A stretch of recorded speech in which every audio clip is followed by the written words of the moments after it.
your hosts, RANE CARNEGIE and Britt Loveson. What's going on, everybody? It is episode 8. 8. So 7 was your number that you played with. And 8 is great. And 8 is great. And 8 is great. We're looking forward to 9 because that was my number growing up. Who cares? We're on 8. Before we start off with our show today, we have an amazing guest, obviously, and we're going to get to that in a second. But welcome back to the studio. Hey, you know, 1 is a lonely number. One's a lonely loneliest number. number. The loneliest number. And I was tired of getting like these weird text messages from you and these phone calls, these voicemails saying, I'm sorry, please come back. So I was just like, you wanna know what? My wife, I was just like, oh, he's calling again. Like I guess he missed me. He missed me. So I had to come back. I had to come back in studio. And also I didn't like how you were just like spaced out, had all your stuff like no, this is my side. That's it. Don't overstep your boundaries. So, you know, I was going to say, actually, that it was a little lonely. Oh! But after you just, like, totally chirped me about it all, you know what? I can do another episode without you here, all right, buddy? Well, maybe the roles will be reversed and I'll keep your ass at home and I'll be the one that's A and B Mike right now. What's going on? Sounds good. And with all seriousness, good to have you back, buddy. Good to have you. Good to be back. So, your hosts, RANE CARNEGIE. What's up? Be love, Britt Loveson. Be love. We got an amazing show for you tonight. As you can see right now, I'm wearing this beautiful Green Bay. Whoa. Beautiful? Aaron Rodgers, Super Bowl 2010-11 season. These guys. Long time ago. Yeah. I had to find this jersey because tonight's draft night, there's some crazy rumors that Rodgers isn't coming back to Green Bay, and it's scaring me. Well, do you blame him? Look how they did your boy, Listen. who's given everything. Listen. He has given everything. And we gave him something. We just went back-to-back You guys NFC championships. disrespected him with the play calling this year. Don't even get me started with the Brett Favre catastrophe that he had to go through. Well, he had to go through. Come on. Brett Favre, great quarterback, one of the greatest for sure. But, you know, when you have a gunslinger like A-Rod? I don't want to hear it. When you have a gunslinger? I don't even want to hear it. It's all you're not a gonna bunch have of to hear malarkey. And I'm just putting this out here to hopefully the football gods and Aaron Rodgers, hopefully he sees this and was like, yo, that kid from Toronto who loves me and loves the Green Bay Packers, I'm staying for him. Or you can come to my Denver Broncos and do, you know. You know what? The Broncos had some success. The Peyton Manning thing. You could do the Peyton Manning thing. Leave Green Bay. Come to my Broncos. You know, I got family there. What up, Uncle Dale? What up, Chris? What up, Darren? Cousins? All right. Enough of that, but I'm just trying to will the power of the football gods. And I'm trying to will them too. Get Aaron Rodgers to my Broncos. All right, we got to do the reverse jinx somehow. So go to the Broncos. Go to the Broncos, Aaron. Yeah. Anyways, so back to our topics here. Before we tell you about what's going on in the show today, another local small business. We're here to promote you guys. We want to keep doing this every episode because it's very important. You know, the pandemic and, you know, the lockdowns, the shutdowns, everybody is taking a hit. So we just feel like it's important to, you know, give back and, you know, hopefully whoever sees this episode sees who we're promoting. Yep. Gives them a like or something or places in or order. Places in order. I don't want to give away what we're promoting, but okay. Well, you can place an order at a toy store. True. Good point. So today's local small business is another friend of ours. That sounded like the mafia, but we're not in the mafia. I don't know this guy. A friend of his is a friend of ours.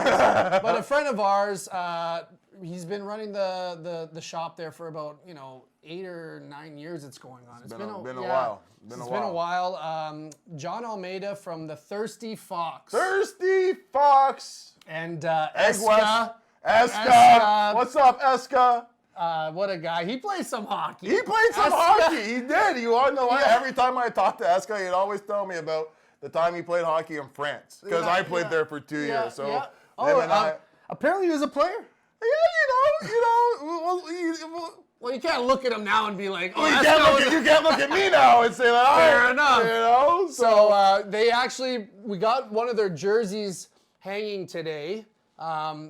We don't even have these jerseys, but you know what? I might have to get a couple of these for, maybe my men's league or something. Our men's league? Yeah, our men's league. Or you're going to keep me off that too, just like with your little, those fantasies that I'm not included on? You're not going to include me on the hockey team? Like Dennis said, we said close friends. Right. No, but, great guys, great burger there. Oh, I just had one. Oh. I know you did. I'm supposed to be on a diet right now. The grease when you walked in here. So, but yeah, the Thirsty Fox, what's their address? I don't know their address right now. The funny thing about that, while you're looking at their address, the unfortunate thing about them is they're on Eglinton West. And Eglinton West has been doing construction on the subway What a terrible project. So it's almost like Thirsty Fox. The Thirsty Fox pub has gone through 2 pandemics. Oh, 2? The Eglinton West disaster. With the LRT or whatever they're building. Who knows what they're building? Are they even building anything anymore? I don't see any construction workers there. So the Eglinton West catastrophe and now, the pandemic. But, they're at 1028 Eglinton Avenue West. Great people, great food, and a place that, I was able to drown a couple sorrows when I was going through my difficult times. And, for sure. Guys like John and guys like Eska, saved me more times than I could count. So let's save them. Let's get some orders in. Especially with the Eglinton West story that I just told you about. Great cooks in the kitchen there. Good stuff. Great food. Greatly priced, being that it's a Forest Hill location. For sure. And it's a great price. And it's like a bit of a community spot. It is. It's almost like Cheers. Yeah. It's like, hey, Johnny Love. Hey, Eska. Everybody knows your name. Everybody. Thirsty Fox. Pub. Go support the boys. Go support the boys. And the girls and everybody. 1028 Eglinton Avenue West. Now, moving along. Moving right along. We have a announcement. Amazing guest. Oh, no! Oh, yes. Are you? Do you? See, my boy B Love, he's not getting a lot of sleep. He has, his beautiful little girl at home. 1-year-old. Just turned 1. Holy. We would be remiss if we did not let our audience know. We tried to tell y'all. We tried to warn you. Our first ever, our inaugural guest, Michaela McFly Grant Mentis, the NWHL Rookie of the Year, MVP of the Year, MVP. Wow, pretty incredible. Newcomer of the Year, 3-star award. I mean, led the league in points. Like she's just the baddest of the baddest, and yet. Again, and it's unfortunate, the Women's World Championships didn't get, got postponed because of the pandemic and the risks. But again, they keep on leaving off my girl. Not even a tryout? Not even a tryout! That, you know what, I know that it's just a little bit of oversight right now, and they're going to correct it. They have to now. Like you can't get these accolades. Rookie of the Year, Newcomer of the Year, MVP, 3-star award. Well, you know what's funny? I've been asking around. Yep. I think it's the first time in history of professional hockey that someone won Rookie of the Year and then MVP of the year in the same season. I don't think it's ever been done. I don't think it's ever been done either, but what I know for sure that hasn't been done, she is the first BIPOC athlete in the NWHL to be the MVP. Oh, really? I didn't know that. That's pretty. She is the first cool. woman of color to be named MVP of the league, and what a testament to her ability. Oh wow! And NWHL just made some news in the last couple of days where they've decided that they're going to increase the cap from Yep. 150,000 to 300, 300,000, not going to expand into Montreal. And on the heels of making that announcement, our girl Michaela McFly, Rookie of the Year, MVP, I think she's due for a pay raise. She's getting paid. They're not paid because women they still get. They're not. But she is For definitely she won those awards at the right time. For sure. And she's getting paid, and she's gonna get that call. She has to. I know she's getting. Because we're not going to stop Hockey Canada. Yeah. We're not going to stop Hockey Hall of Fame. And you know what? She's such a great person and a humble person. She'll never put it out there. Like in our she doesn't need to because she has Uncle Rain now. For sure. And Uncle B Love. For sure. And we asked her in that episode when we spoke with her and we talked about it. And it was that innocent moment where we were all like, "What's going on, Canada?" Brett Hall had to go to, we were started getting a little riled up about it. And she kind of looked at the camera, was like, "Yeah, I don't know what's going on. Just give a girl a chance." Humble. Humble. Great family. And how can you great teammate. Like, you don't win those types of awards. Yeah. And not be a great person. For sure. So if you have the skill, you have the character, and you have the will, let's give a girl an opportunity. Give a girl a chance. Give a girl a chance. And give her a let's chance. hope that she did say maybe her dad was ruffling feathers. Let's hope, Chicky, you better not. Hey, we're going to have a conversation, Chicky. And as our podcast has been, growing, a lot of eyes been, watching us, and friends of mine who actually play in the ball hockey world, they tell me what a disturber, agitator Chicky is out there. Yep. So let's just hope that didn't translate into, Michaela's, Team Canada. But we're not going to put that on you just yet, Chicky. Not yet. Not yet, because Team Canada is going to come calling. Exactly. So it's a mute point. And now let's talk about the show. See, I almost went there without, talking about Michaela. And Team Canada is doing the same thing, so shame on both of us. But Michaela, we love you. Great job. Good We're job. so Congratulations. Proud of you. So proud of you. And Toronto. I think that's the first Toronto MVP in a long time. That's the first Toronto MVP in a long time. When have we had a Toronto MVP? Kawhi Leonard. That was of the playoffs, not of the season. Right. That was it's pretty cool. Pretty cool. So today's show, we have a very special guest. I know we say that every time, but this guy is legit. He's okay. I'm just joking. He is.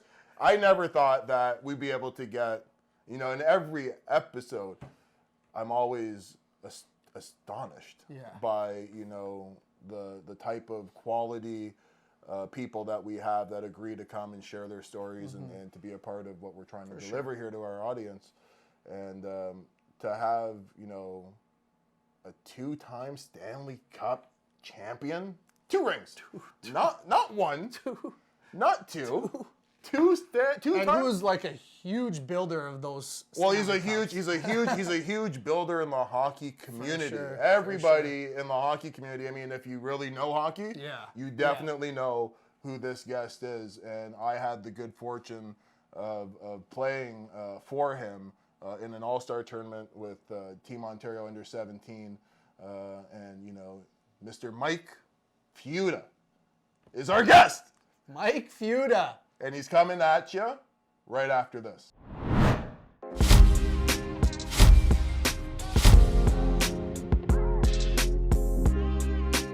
All right, moving along to our next guest. Who? We have a guest? We have a guest today? Another guest. Another guest. They keep coming back. This one's Wow. like, for us hockey fans. Yep. What an honor to have this guy on our show. I can't believe I don't even know what he's doing here, but I can't believe we have another guest. How much did you pay him? Just threw him a couple bucks here Well, and good there. thing there's a salary cap. Oh yeah, There's a salary cap, so I can only give him so much. so much. So much. But ladies and gentlemen, pleased to have Mr. Mike Futa. And if you don't know who he is, 2-time Stanley Cup champion. That's right, not one. Dos. 2 times his name is on that Stanley Cup, and we couldn't be more excited to have, one of my former coaches. Oh, wow. Mr. Mike Futa. Mike! What a pleasure. You look at RANE, it's bringing back, as soon as you flashed up on the screen, memories just started rolling through my mind. Wow. the one thing, I mean, and we've got a lot to talk about, but just you're always one of the most entertaining personalities I ever met in the Ontario Hockey League. You were a sharp cookie. Okay, you were. I know some things got off the rails a little bit, but you're a talented kid that always you had a sense of humor and wit about you that you could tell that your teammates would just love you. At times you would drive a coach crazy, but a teammate would just love to be around you. So it's an absolute pleasure when you called. It's been pretty cool for me to be able to reconnect with some like players that I haven't seen in years and just have a chance to find where they're at in their lives and let me share a little bit of what I've been doing as well. Mike, I can't thank you enough for, I get flack from this guy. You're not a good teammate. You're a terrible teammate, terrible co-host. Next week, we're going to have somebody else in. No. I would say your personality is like your best attribute. It's just, it's too bad that doesn't, translate to the NHL, success. Right? But I thank you for those words, Mike. And obviously, your success and what you've done in your career. We had a guest, just last week.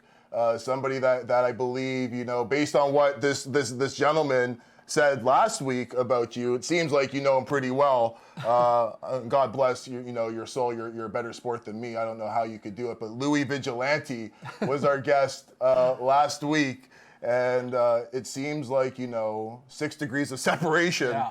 And what a small world. Mm-hmm. But we wanted to, Louis was on our show last week, Futes. And before we get into, we want to touch upon what you're doing now, what you've done at the pro level, what you did at the junior level. Before we get into that, I have a bone to pick with Louis Vig, okay? We talked about last week, we're not going to go back to the draft, but he didn't take me, but he said, you had first round skill RANE, but 9th round feet. And 10th round work ethic. He said. And I told you. First, I'm going to preface the question by how many rounds were in the draft that year? He said 15, I think. There was 15. I think there's 15. I think there was 15, and there was no question that the first part of the equation was bang on. But the debate about the feet will rage forever. and Louis a piece of work. Louis goes way back, and that's one of those things that for me, we played ball hockey against each other. I mean, my last name was Futa, so everybody thought I was Italian. Louis is clearly Italian. We ended up as teammates at York University, and I always knew what a good person he was and what a genuine heart he had. But to play him as a teammate, I mean, I don't want to get in trouble. I think he was a bookie at the time. Bookie / fifth line right winger who just was glue in the dressing room as far as being a great teammate, tough as nails, but not a day go by. He knew sports. And when him and another guy named Luch Fagioli, another Irish guy on the team, they bonded. And in between the trips to Camiso's, where I thought I was going to get killed by the mob family, when they talked about hockey, they were true students of the game. So it didn't surprise me when I heard how good Vigie had turned out as a coach. But I mean, the first chance I had, I hired him as a scout.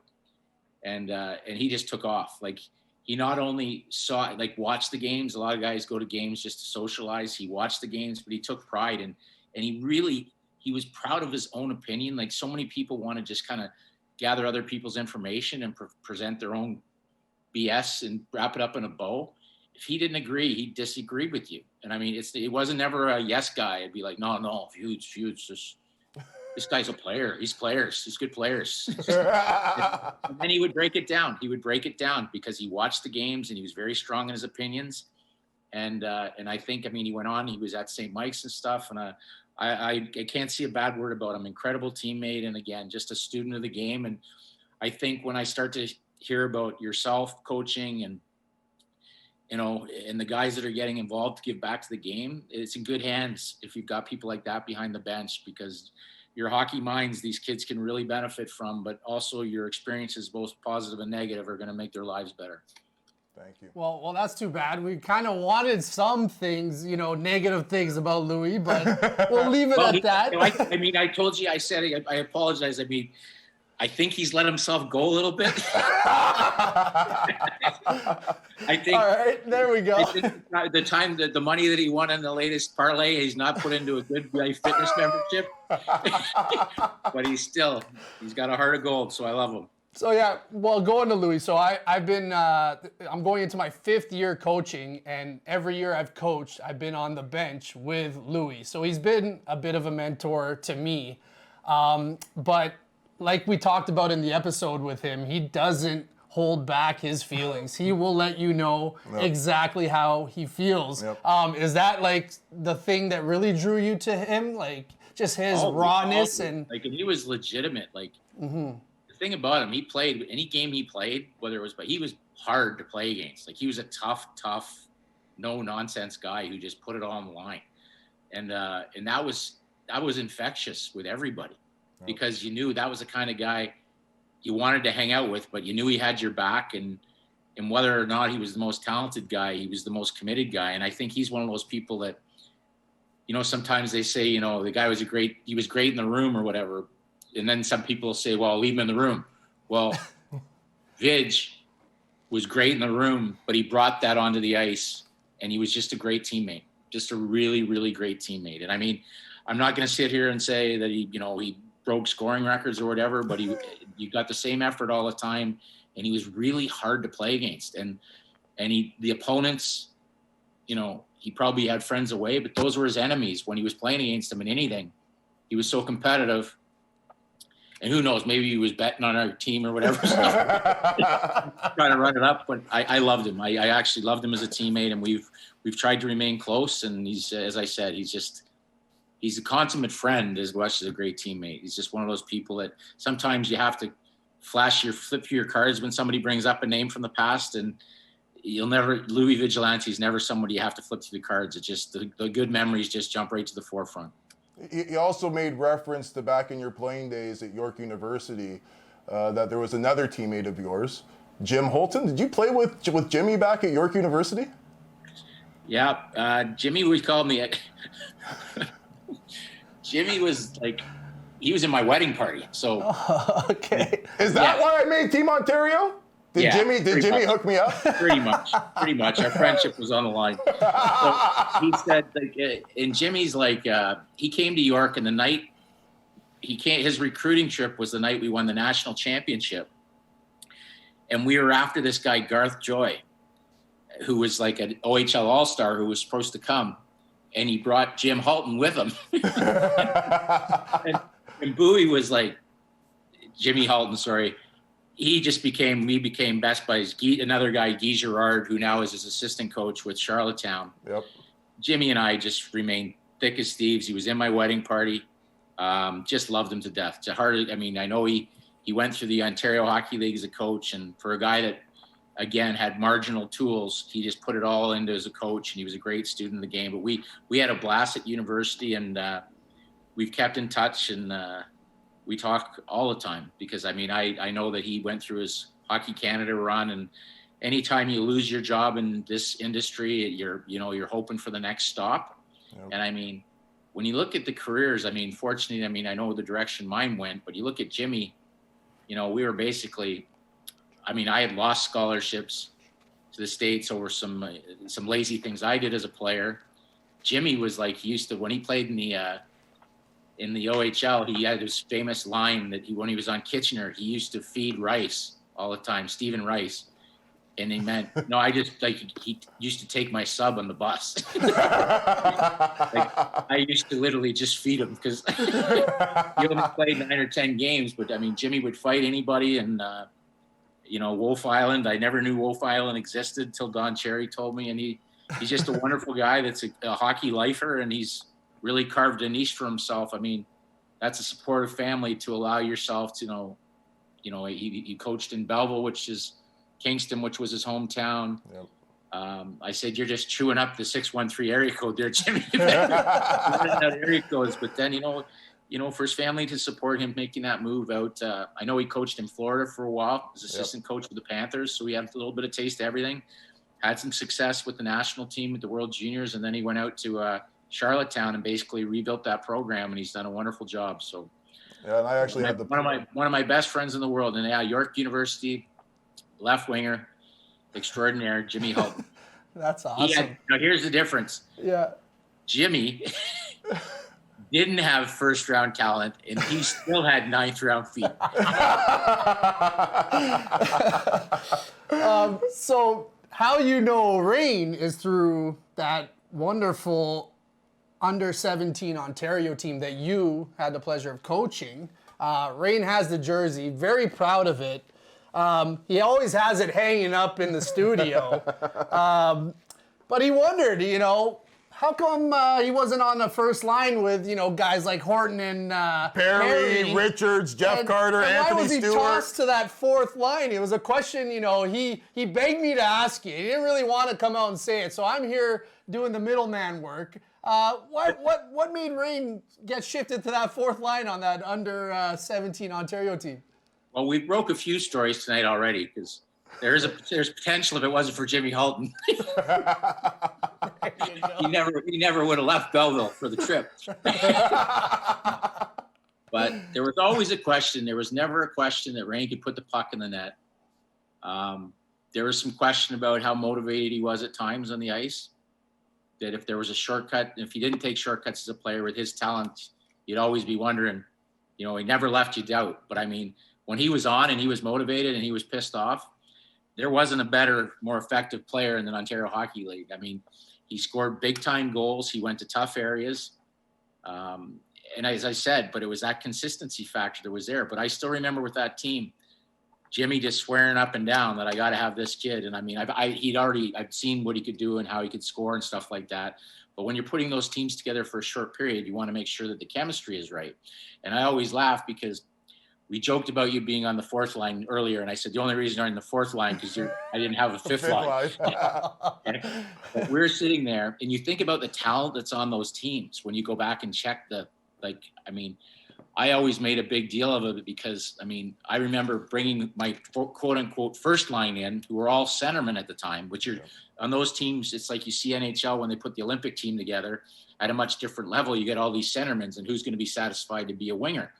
Right? Who knows is going to be out of joint, right? So when you bring in an all-star team like that, you throw a test out. So my dream line was going to be Anthony Stewart, Nathan Horton, and Mike Richards. So I pulled all three of them in, and Hortz and Ricky were on side. Futes, wherever you throw us, and Stewie was like, "Hey, Futes, I'd rather be fourth line center than a first line right winger." So right away, he was penciled in as a fourth line center. Just happened to line up with where RANE was playing. Yeah. And I still remember on the bench looking down at the two of them just hanging out, having a chat. God knows what you were talking about. But you want to know what we were talking about? We were talking about, I remember a couple of the conversations. Anthony, one thing I give him credit for is he's always been, throughout minor and junior hockey for sure, he was always a great leader. And in pro, and he's just that guy. Look what he did for Chris. Mm-hmm. But I was a pouter. I wasn't the guy, you have that. No. That all-star team. And, I was going into that tournament hot. I think I was, if not the second or third, I scored the second or third most goals going into that tournament up until that point. Mm-hmm. I started off the OHL on fire, and then I didn't do sweet, something all the second half after I came back from that tournament. But Anthony was just like, he could see my frustration on the bench, and he was actually trying to make sure that my body language and that I was ready for the next shift. Mental note. Futes cooled you off. Maybe a little too cold, because it doesn't seem like you guys were rolling the lines out there if he's on the bench having conversations. It was one of those things, but if you really think about it, and this is why, you got to roll forward in my mind, because at the time, it's funny, our best defenseman, you got to go by the age groups, right? Yep. In that year, I got in so much trouble for putting two junior B players, because, God, you weren't supposed to put junior B players, but I put Danny Savrett and Kyle Quincy on our blue line, and I took major heat. And Danny ended up having a legendary OHL career with the London Knights, and Quince played in the NHL forever, and our biggest name defenseman was, you guys want to talk podcast? Paul Bissonnette was our top defenseman. Yeah, and he was my roommate.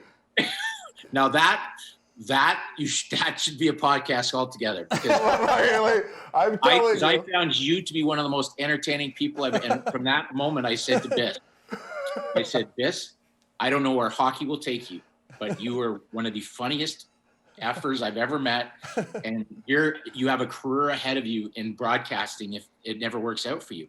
And the funny thing is, I don't really remember Biss ever winning a fight in the OHL. That's all he talks about. But he turned pro. No, but he turned pro, and all of a sudden, he was hanging in there with the big boys. Oh, yeah. But it was a disaster in junior. Like he was the first. He was the first guy to ever in that top prospects game. He fought Dion Phaneuf. Yep. Like we were playing those teams. If you look at that team, like we didn't win the gold medal, which was probably coaching with that team. But, fourth line. Well, I guess if I move Rain up, we're wearing gold. But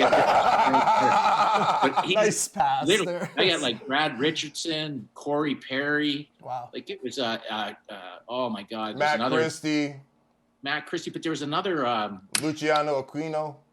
Luch, but there was another he played for the Barrie Colts and he BJ Crombeen. BJ Crombeen. Like we were stacked. Jamie Tardif.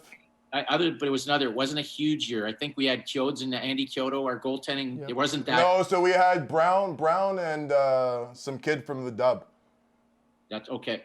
No, we couldn't have a kid from the Dub. Or not the Dub, sorry, kid. Just knock him under the radar. Yeah. Forget. I saw the roster just yesterday. And I can't remember his name. It's funny, but you look back at the talent. But I remember the one game. I don't remember if you remember the game where I was trying to get the momentum, and they used to. We were the home team, and they put Hortz out, and it was either Team West or Team Pacific. Their whole thing. And you told them to win the face-off. We said we can't lose the ceremonial face-off.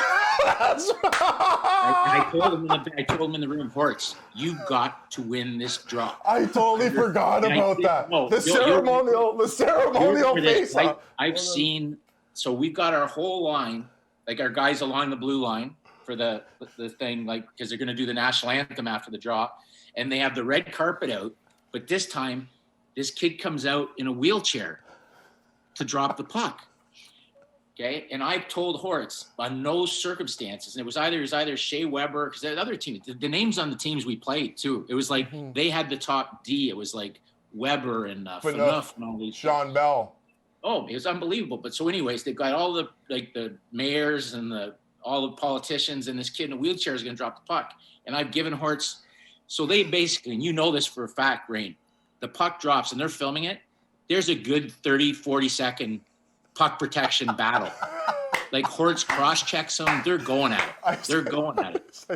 And then Hortz boxes them out, turns around, takes a slap shot towards our end. So our guys that were for the national anthem have to duck. And then he turns and he just goes, ah! And so we won the draw. And then Hortz comes over and goes, you got to change. I can't too tired. I can't start the game. I put too much energy into the ceremonial face-off. And I watched this tape, and through the whole thing, obviously I understand it. This poor kid in the wheelchair is like, he's got his hands up blocking. These guys are literally having a battle drill in front of him. It was like no other. Oh, I don't know. I swear to God, I did have Rain. We would have won if I had Rain in the right spot. That's nice. Well, we ran into friggin' Team USA, who we beat handedly in the exhibition game. I think we beat them 6-2 in the exhibition game. So we lost 7-1 in the semis. We got smoked. 7-1? 7-1 to Team USA.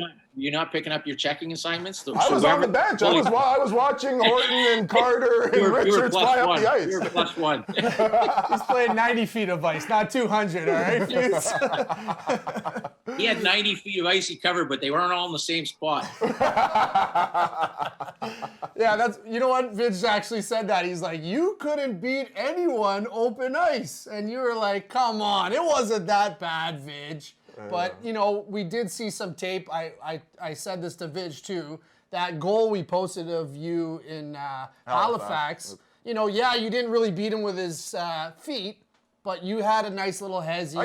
You had that skill where you made the defender bite bad, and then you were around him in top cheese, and there you go. So, There's a lot of, I don't mean this. Your A game, when you were going, there's not a lot of differences between what Tyler Toffoli became. Wow. He was always knocked in the OHL. Like when the puck was on a stick, you had that special knack of scoring goals that other people couldn't score. Nope. But again, in order for that to translate, you know, like when Tyler came in to, like I drafted him and I got knocked, like he dropped to the second round and I knew him since Pee Wee. Yep. And I was like, tough. Like we went down and you get to pro camp, everybody's just, especially in LA, because you go to the beach for the shirts and skins and stuff, and guys are taking their jerseys off and everybody's just chiseled. And Toffoli was just praying he didn't have to take his shirt off. The first camp, he was like, oh my God, please be a shirt. And then he did everything. He did everything possible to a point where you couldn't get him to keep his shirt on to allow that natural skill to translate. Because now he picked up a step and a half and he's still not a Blazer, but now that all the natural tools, all the things that you had that nobody could teach kicked in because you felt better about your body and you were faster. And he's never going to be a Blazer, but he's having one hell of a year. Yeah, he's doing having pretty one good hell on of a year Montreal. right now. He's a hell of a hockey player. But let's go there. So you were with the Kings since 2007. I think that was your first year with the Kings. And, you know, mentioning Toffoli, I wanted to name a few players that, you know, were drafted while you were there. So we'll do Drew Doughty, Tyler Toffoli, Braden Shen, Kyle Clifford, Wayne Simmons, Tanner Pearson, Colin Miller, Kupari. Recently, you drafted Kupari and Akil Thomas. Those are just a few names. Like, how are you guys able to achieve such great success with these types of players without ever having that, like, first overall, fancy, flashy #1 pick? You know, you guys. Well, I'd correct you there on one, because for me, Drew Doughty was that pick. I mean, he was a franchise changing guy, and we actually had him at #1 that year, and we picked him at #2. Stamkos went #1, and Dean Lombardi said, "Futes, you've got myself and Marquinhos, you got Drew ahead of Stamkos," and we just valued the position. Like, to find a defenseman like that. Yeah. Not that Stammer's obviously probably both going to be Hall of Famers, but I just felt that what Drew brought to the table, the way he controlled the game, and again, I had insider trading, right? Like that group that I had in Ontario, I had a book on them like that you can't scout, right? Because I'd been in dressing rooms with them.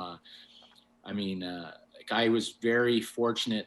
I had a very, very modest playing career. I mean, successful, but I know it leads to something we talked about off air, but I was probably captain on every team that I was on. And I think it was just the ability to just always give an honest effort and the ability to read people and just go talk to them and make them feel good when they're down. Like the way you discussed on the bench there, when someone's down, you go and find out what it is and make it tick. And it translated a lot better for me. As a coach, I felt like every game, I felt like I had to give like a Vince Lombardi. I had got rushed into it so quickly as a 27-year-old. I didn't have the tools to run a practice other than what I'd been a part of, right? I'm in awe. Like when I went to Oshawa with George Burnett and saw the way he was teaching systems as opposed to me running a practice that was great for skill development because it was tic-tac and high tempo, but I wasn't teaching systems. And every game, it was like I felt I had to give a Vince Lombardi to get the most out of everybody. And when I started, I was coaching an expansion team at 27 years old.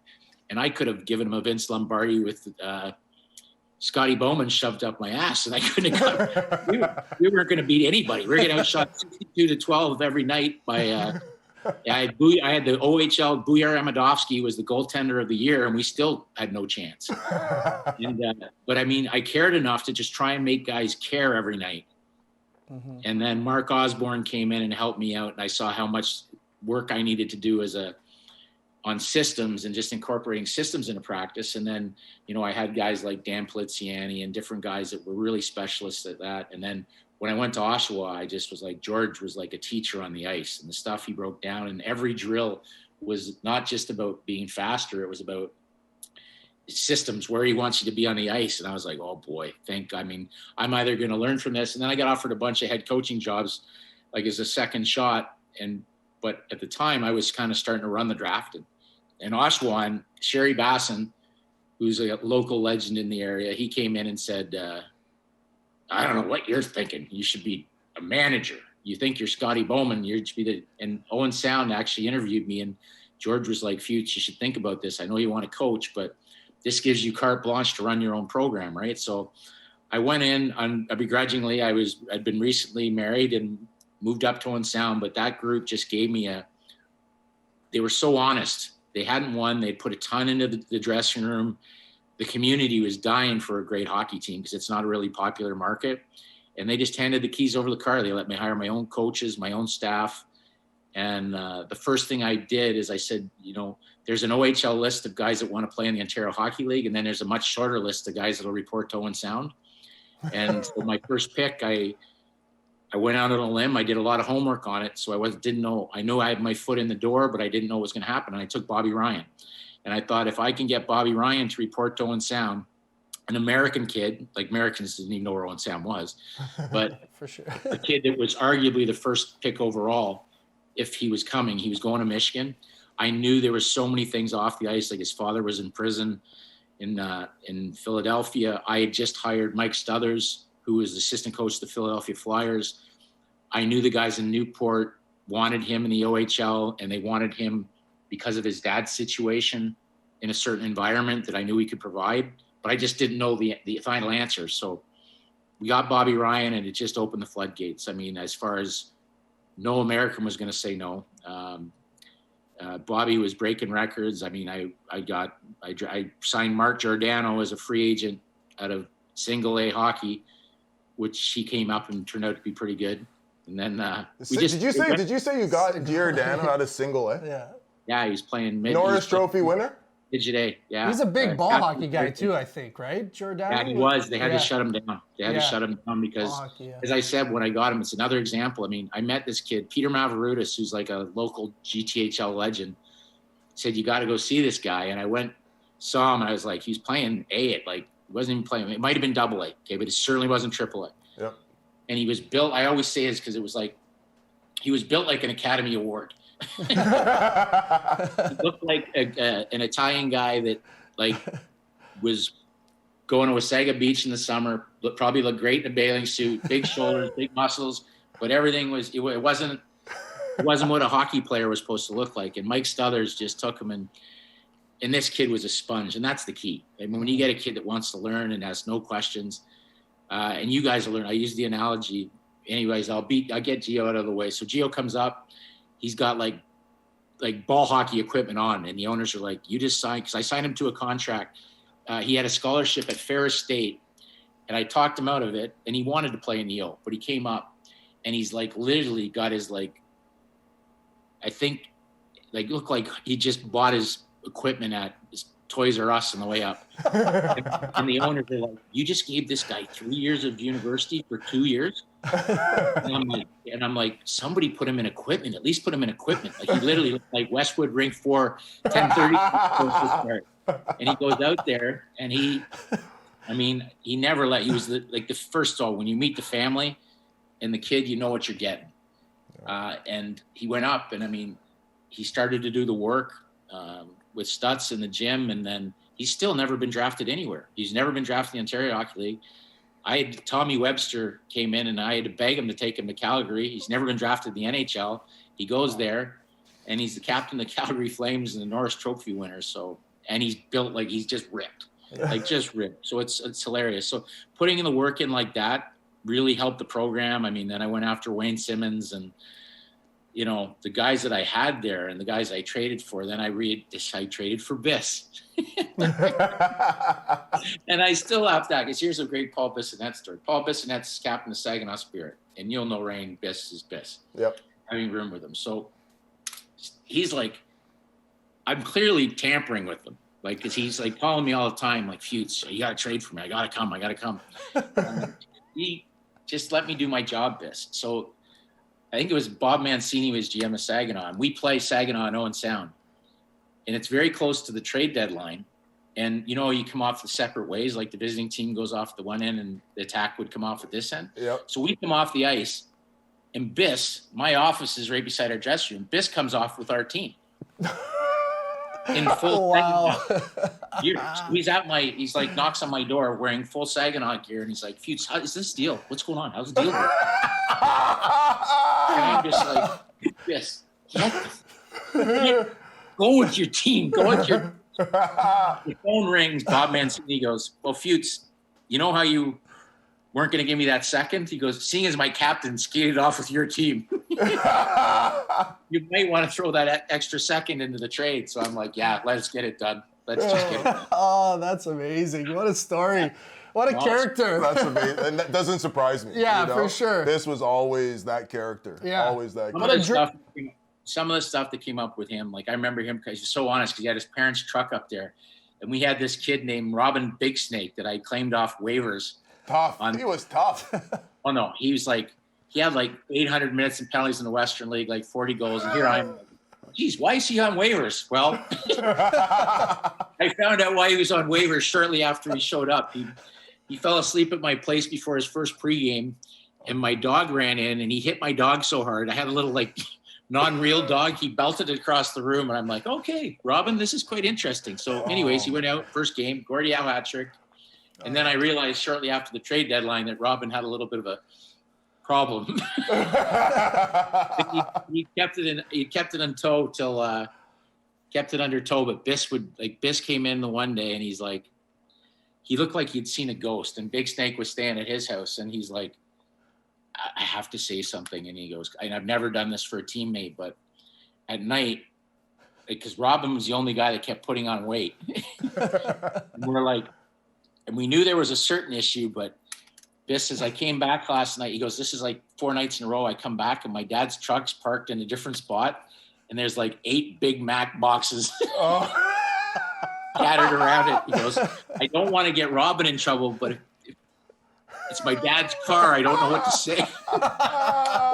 We had some issues. So those are the funs of junior hockey. So anyways, I ended up sending him home, and the mayor of Owen Sound was in my office complaining. And I said, if I don't teach this kid a life lesson, I mean, he's never going to get through it. And I mean, obviously, I brought him back like a month later. I talked to Stutz, and he resorted back to the same crap. And I mean, I hate to say it, but the honest truth of it, I tried to follow up on him, and he was in jail because he was charged with vehicular homicide. He ran over somebody on his whatever you call it, on their Indian plot out west. So he just didn't buy it. People were trying to help him, and he didn't try and help himself. And it was pretty sad. But at the time, he was a legend. He had like 7 Gordie Howe hat tricks for us, and everybody was chanting Big Snake until I think Zach Stertini might have knocked the Big Snake out of him one night. But Exactly.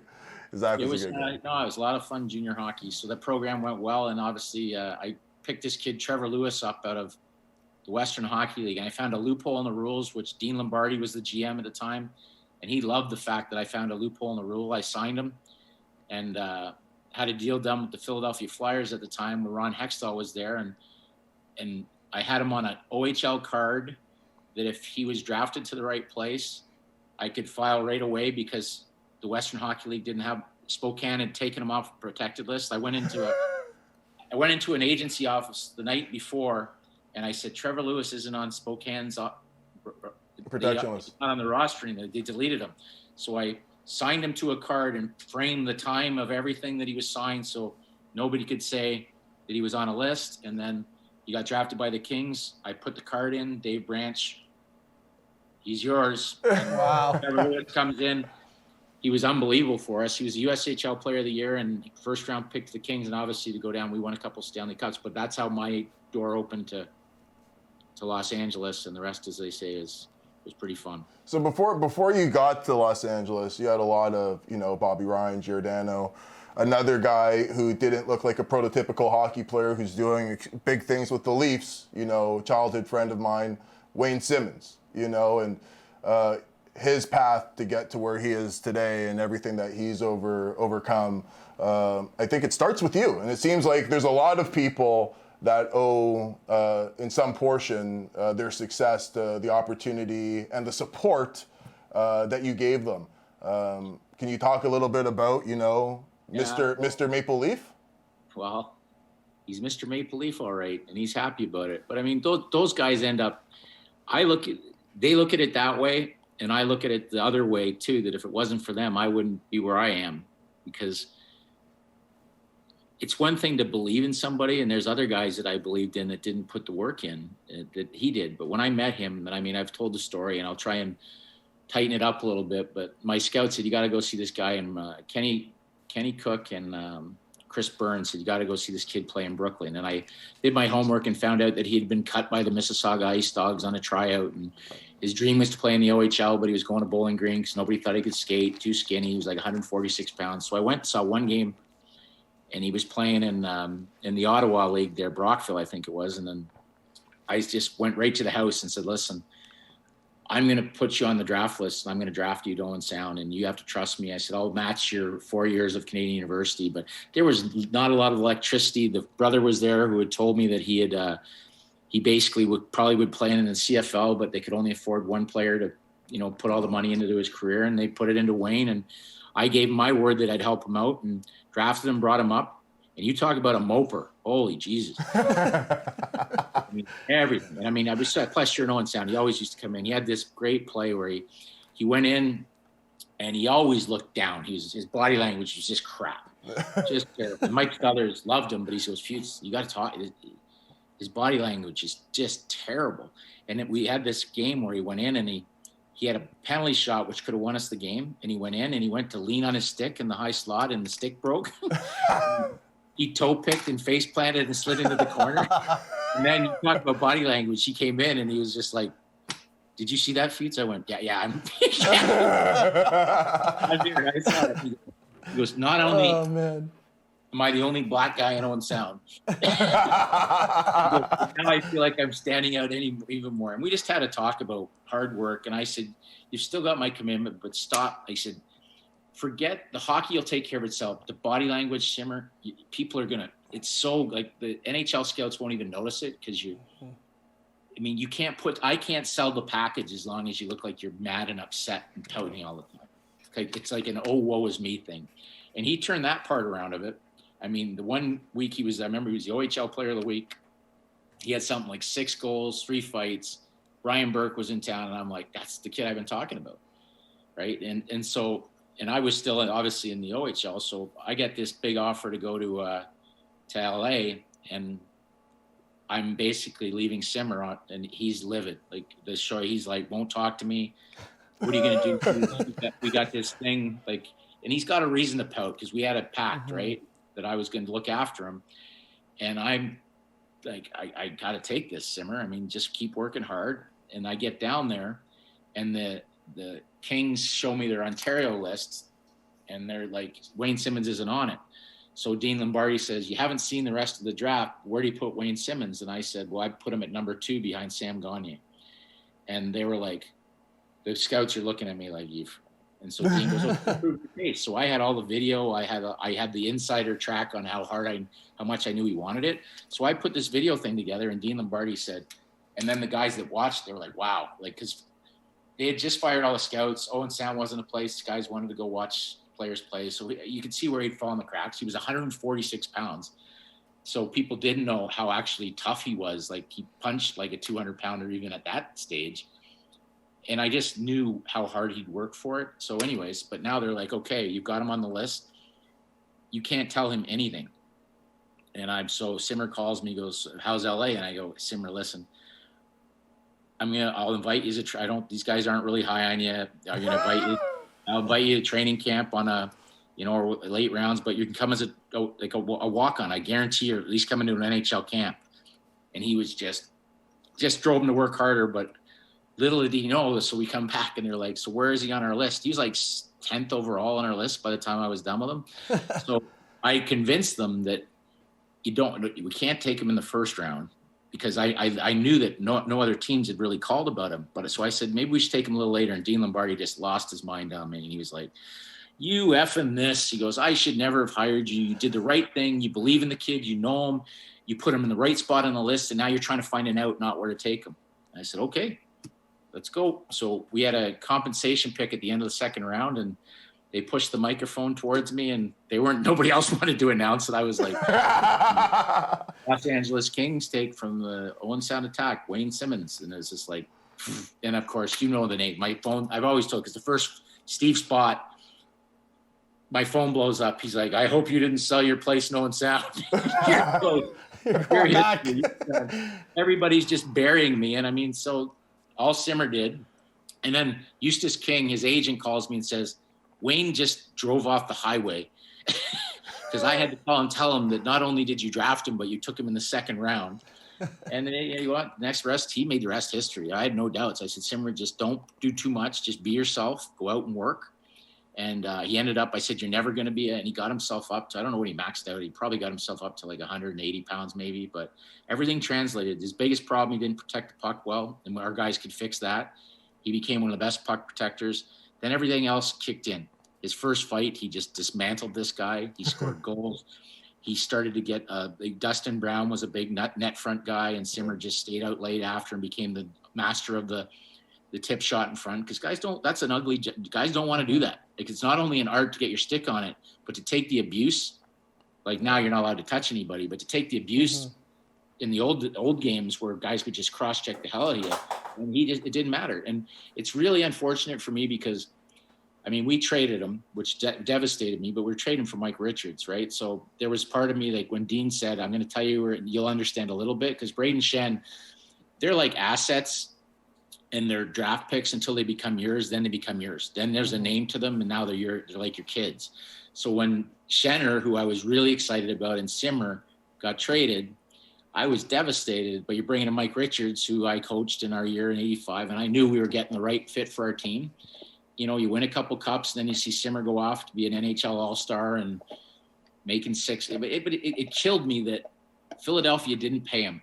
He put his body on the line, and he missed out. They gave James Van. I've said this, and I know it's not a knock on James Van Riemsdyk or Van Riemsdyk, but you literally have a guy that fought for your entire. He was the ultimate flyer, fought everybody, was an all-star, scored you 40. He was like the throwback to what a flyer is supposed to be, and he was on a really friendly contract. And then they brought in Van Riemsdyk and gave him Simmer's money. Yeah. So, and then trade him, and then now you got a guy that was just born to be a flyer, bouncing around. You know, he's a New Jersey Devil, and then he's a. I mean, I don't know what the hell the Buffalo Sabres, who weren't even in the playoffs, trade for him at the deadline for a playoff run. So he doesn't even get a chance to earn himself in the playoffs. And we talked over the summer so many times about what I thought he should do, and it was so obvious that he wanted to be a Toronto Maple Leaf. I think he probably left at least $1 million on the table to go somewhere else, which is, I mean, in anybody's world, that's incredible money. And just to be a Leaf. And then that's why when he finally started looking like Simmer again, and then he broke his wrist, I was like, just get healthy, man. Yeah. Just get healthy. It's such a good story. I mean, I've only been part of one NHL team, right? And we won two cups. Which is unheard of. Well, to have the longevity that you had, Mike, that's unheard of. Years, and things didn't end well for myself, but so I've never really been a fan. Like growing up in Toronto, right? You're like, hey, Leafs. But I mean, I never wanted the Leafs to win. Like, I mean, my friends would be like, you know, I always said like a Viggy, like somebody in Viggy's voice would say, you know, why don't we trade Doughty for give us Doughty and we'll give you like Antropov and it's like that's the Toronto mentality. Like, hey, easy. We need your best player, and we're gonna take your third or fourth liners. And I'm like, well, Drew Doughty, as much as he loved it in LA, and so anyways, so now I look at this team, and I mean, I hate to say it, but I introduced Kyle Dubas to Sheldon Keefe. Right? Like, that was one of the things. Sheldon, I coached him, and he had a really shady career. Like, I mean, he was the most talented guy I've ever had in the OHL, bar none, but the whole Dave Frost thing. And Sheldon approached me. We started talking after all that. It was water under the bridge. He was coaching in, I think, Pembroke, and we started to talk about player evaluation. And then one day we just decided that, are you ready to bury the bridge in this? Because, I mean, you're too good a coach. And I got a hold of Dave Branch and said, hey, Sheldon wants to, you know, he when they won the OHL championship, he refused to shake Dave Branch's hand, and it caused just an incredible storm. That was all through the Dave Frost stuff, etc., like Mike Danton and so. But anyways, he did it, and I said, you got to bury that bridge. And he went and met with Dave, very begrudgingly on Dave's behalf, but he had a relationship with me, so we met with them, and they made peace. And then Kyle was looking for a coach, and he called me about Sheldon, and I put the two of them together, and that relationship started in Sault Ste. Marie and has carried on to Toronto. So it was one of those really good stories, because Sheldon, when I went up, I had to know firsthand that the demons were gone. And when I went up and saw his kids and his wife running around the hallway, I knew he was in a good place. So I could now go to bat for him. Whereas the first time Mike Danton showed up / Jefferson at my door, I could tell he was still not, I think he's come a long way since then, but at the time he showed up, I couldn't have done that for him. Right. There was way too many demons still floating around, and I wished him the best. And we still now, we starting to chat again now, because he was a competitive kid, but at the time I couldn't put my reputation on the line because I just believed in him so much. I just believed in him, and Sheldon's done a great job. So it's a nice reclamation story for him, and he's done it because he was always a great student in the game. So now, we talk about reclamation. You're in unfamiliar territories right now. You're, a free agent for the first time in a long time. And I see that Sportsnet didn't let you, stay out in the market for that long. They scooped you up. But what's life been like? You had those wonderful years, a lot of memories. You were a main part of what the LA Kings were, because for the longest time, Futes, there's obviously the Gretzky trade, but there wasn't a lot of, and I think I heard you on one of my childhood friends, Sean McMorrow's podcast, talking about there wasn't a lot of winning there. Yeah, Gretzky brought, the culture, and all the celebrities came there and they had success, but they didn't have ultimate success. And one of the things that you mentioned when I was listening to the podcast that you did with Sean McMorrow was that Dean Lombardi told you that he wanted you to build a culture here. And you did that. Mark Nettie, he said, listen, he goes, I'm tired of guys wanting to come here because their wives like Rodeo Drive or they want a suntan on the beach. We want them to come because they want to be champions. And if you looked at the rafters, it was like Rogie Vachon and then the Triple Crown line with Dion and great players like Dave Taylor and then there's that next group of that Gretzky era with Luke and Rob Blake.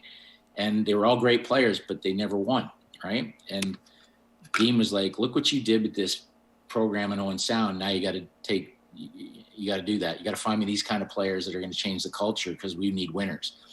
And Don Cherry said it. It's like we built an OHL all-star team. And I had to sell it, but Mark Yannetti and myself and our staff, it wasn't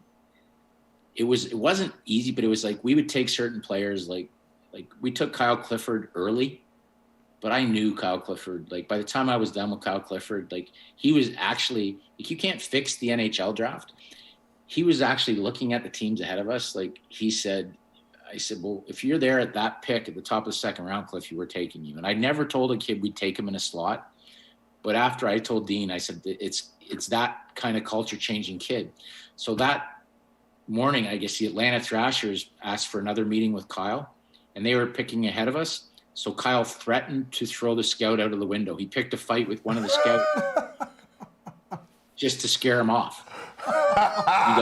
He called me that morning and he goes, Futes, I think we're good with Atlanta. I threatened one of the scouts, and I went, oh, geez, just don't mention how we're doing this. But it was like anybody could have taken him. So it wasn't like it's fixed because anybody can take him. But he did what he had to do.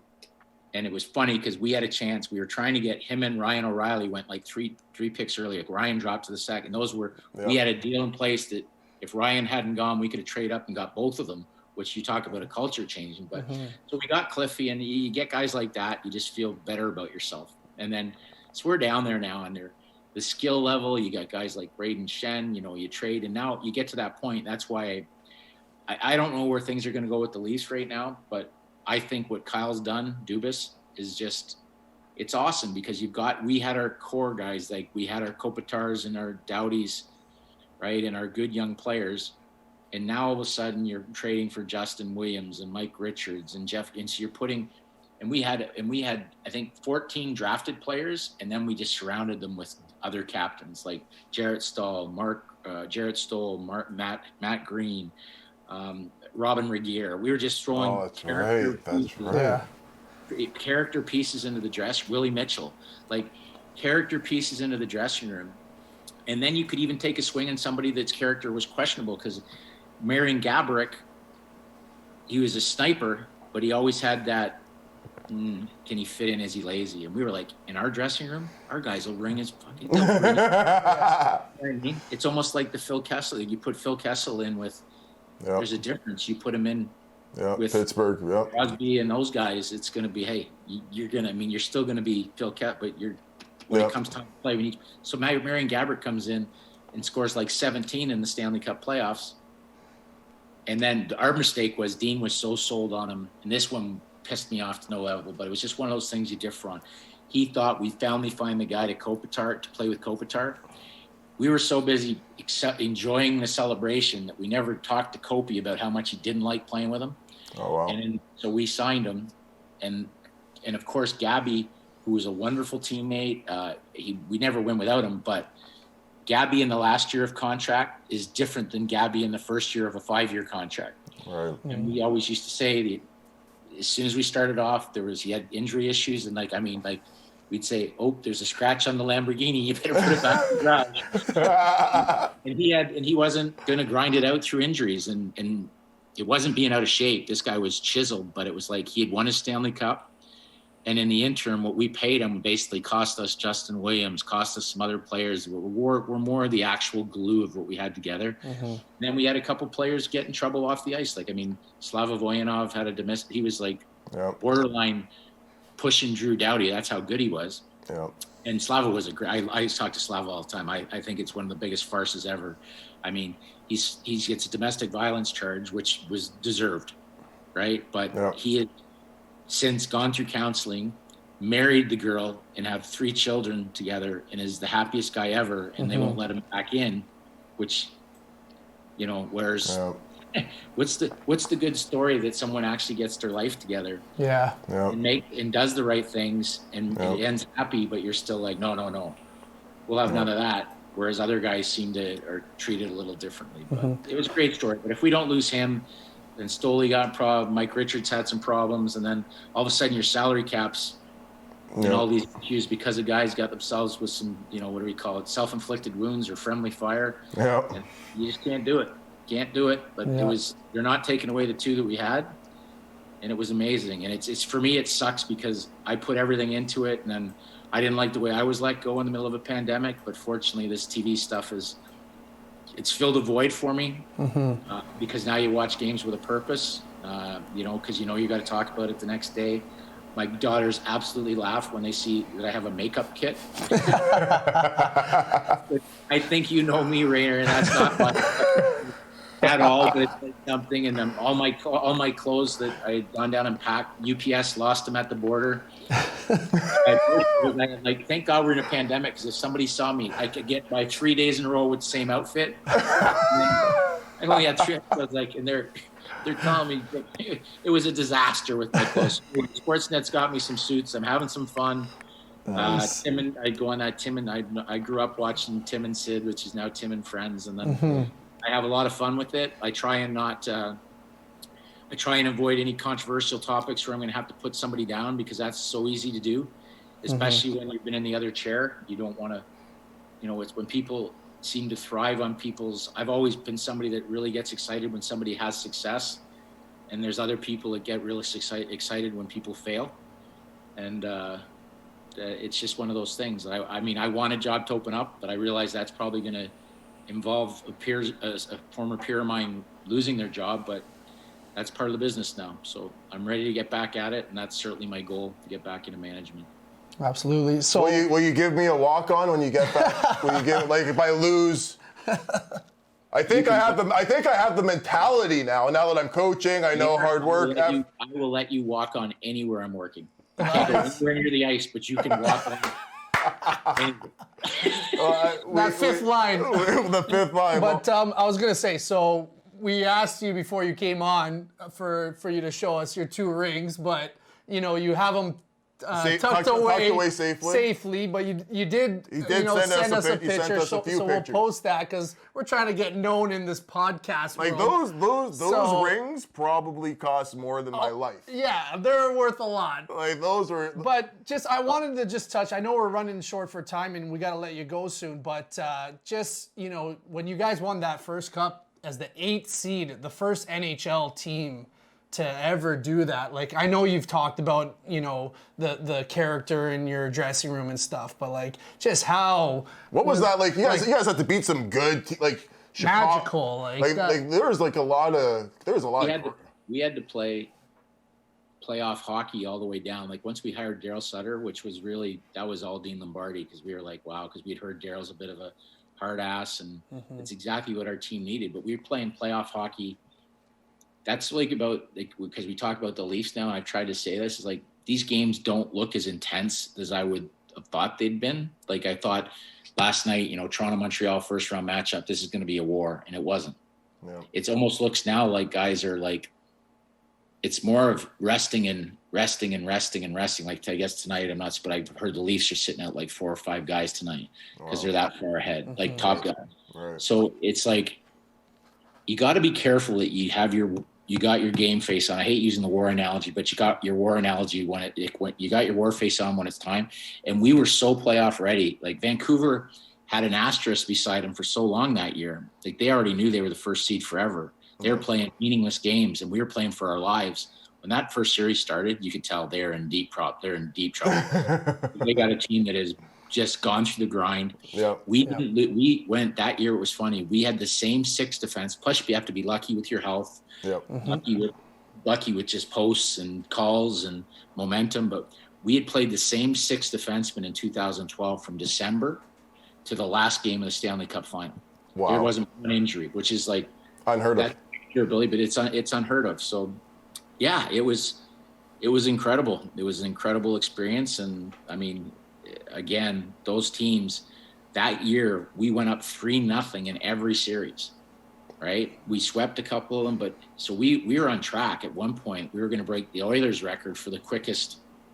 Not only were the 8th seed, but the least amount of games to get to. Wow, I remember that. It was just unheard of. So it was not, and it wasn't like any games were easy, but it was like we were just winning them, right? So you never had that game where we lose and we're done, right? And then New Jersey, actually, we got up 3-0 on Jersey in the final, and they won a couple, so that kind of put us back on our heels. And then we went into Game 6 at home, and we knew, God, we don't want to go back there. And our power play was like, forever.